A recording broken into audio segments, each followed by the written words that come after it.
Man, by nature, is a political animal, said Aristotle. So, starting on this note, let us be sure enough that we are far away and not swiveling around that old menial point where the people are tend to say, I don't care about politics or I am not interested in politics. Everybody cares and everybody has to care about politics until they are still living as an inhabitant of this societal boundary. Warm greetings. Politics, a term derived from the Greek word polis, which basically means city or a state. Now, it can be defined as something which has to do with the affairs of a polis. But the shortcoming of this entire inference is that it constricts the sense of politics. Politics is much more about that.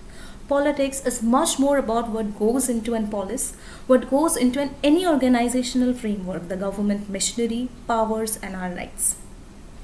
Lately, another narrower horizon, which has been very operational, is of restricting politics to the state actors, the politician. Now, this is where the concern starts. This is where we start the discussion with the topic in hand, post-mortem of politics.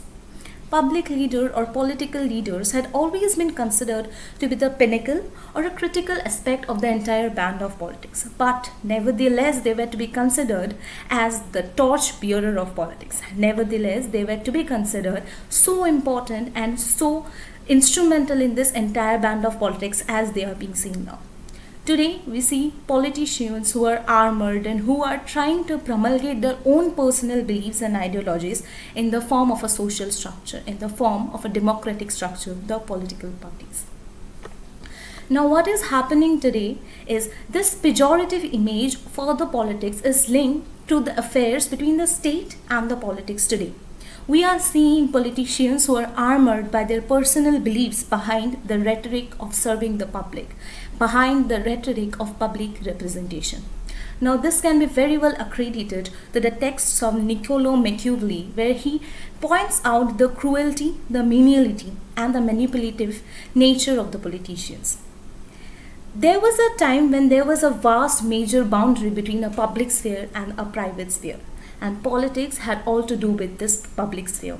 People had great respect and people looked up to politics and to serve in politics because of its connection to this public sphere. But lately, a sad reality is it has no more been in this public sphere. It has barged its way all into the private sphere, into communities, personal beliefs, into business sectors as well. And this is what makes it devoid of its moral core.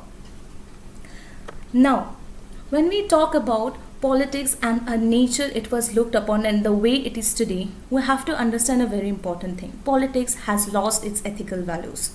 Politics need to regain its moral conscience once again. Summarizing the argument, all that is to be said that we cannot go along with the political ideologies that are being spread around, because this at the end of the day is killing the ideology of politics. Politics, a very important part of our life, has been murdered brutally. We cannot get along while leaders like Rashid Masood are supposed to be representing us.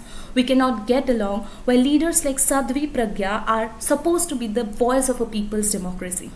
This loss of ethical values in the name of political compulsions is actually murdering this entire politics. I would like to end on a note where I'd like to quote Thomas Sowell, where he says, "No one can understand politics until they understand that politicians are not working to solve our problems. They are working to solve their own problems, wherein getting elected and re-elected is number one and number two. And whatever is number three is far behind." Thank you so much.